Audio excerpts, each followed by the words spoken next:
ए यहां पर वेरिएबल ए है जो कि इस नॉर गेट के लिए एज अ इनपुट काम कर रहा है, यानी कि यहां पर जो इनपुट है वो ए है। ओके, इसका कॉम्प्लीमेंट किया, यानी कि यहां पे जनरेट हुआ A bar. This A bar is connected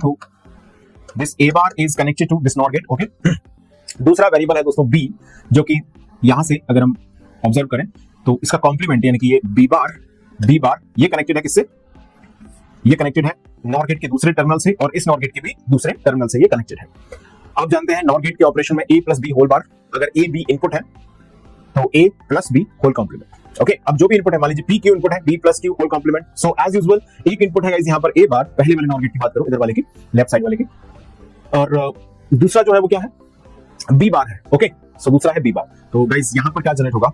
so आप बहुत क्लियरली बोल सकते हैं यहां पर जनरेट होगा A bar plus B bar whole complement.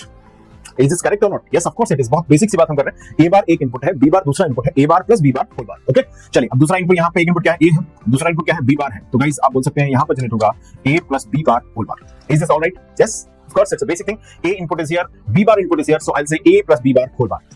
Understood है? चलिए अब हम कैपिटल एफ जो जनरेट कर रहे हैं उसके लिए एक इनपुट हो गया ये, जिसको मैं बोल दूं ऐसे, अपने मन से मेरा मन किया पी, इसको मैंने बोल दिया क्यू।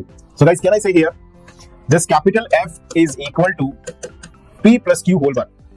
यहां से सही है, P plus Q whole bar. Okay, चलिए पी क्या है? A bar plus B bar whole bar. तो आप चाहें तो इसमें डे मॉर्गन्स थ्योरम जिंदाबाद लगा सकते हैं बिल्कुल। तो A bar plus B bar whole bar, addition under the whole complement becomes multiplication with या and operation with individual variable या इंडिविजुअल टर्म्स गेट कॉम्प्लीमेंटेड। यानी कि हम ऐसा बोल सकते हैं कि this P is simply A bar dot bar of the bar B बार।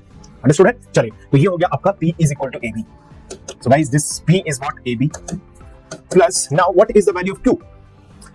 यहां पर क्या लिखा होगा देखो, A plus B bar whole bar. So guys addition under the whole complement, what I can write? Of course we can write, या हम इसको चलो यहां पे एज इट इज भी रखते हैं तो भी कोई प्रॉब्लम थी नहीं। इट्स ओके, चलो सॉल्व कर ही लिया तो इसको भी सॉल्व कर लेते हैं। चलिए क्या आएगा क्या आएगा इसका आंसर? यहां पर आएगा simple A bar dot B bar of the bar. Alright? So simple A bar dot B bar of the bar means that becomes simply B. So can I say Q is equal to यहां पर आएगा A bar dot B. Understood? चलिए तो ये Q की value हमने obtain कर ली, P की वैल्यू हमारे पास है। Let's put the value of P and Q. So capital F will be obtained. Okay? तो यहां से हमारे पास आएगा Q is equal to that is A bar B. Capital F की वैल्यू हमारे पास ये आ चुकी है। इतनी बात क्लियर है? यहां तक कोई कंफ्यूजन की गुंजाइश नहीं है? हम चाहते तो डायरेक्ट भी इसकी वैल्यू हम रख सकते थे, हालांकि डायरेक्ट रखते तो सही होगा, कोई दिक्कत नहीं। चलिए इट्स ऑलराइट ऑलवेज। देखिए A B plus A bar B under the whole complement. अच्छा, इस होल कॉम्प्लीमेंट ऐसे ब्रैकेट में तमीज से एक सभ्यता के अंदर है ना, तो क्या मैं यहां से B को कॉमन ले सकता हूं? Tell me, can I take B common? Under देखो अंडर द कॉम्प्लीमेंट ही चलेगा सब कुछ, ये बड़ा सा कॉम्प्लीमेंट खींचे, ये इसी कॉम्प्लीमेंट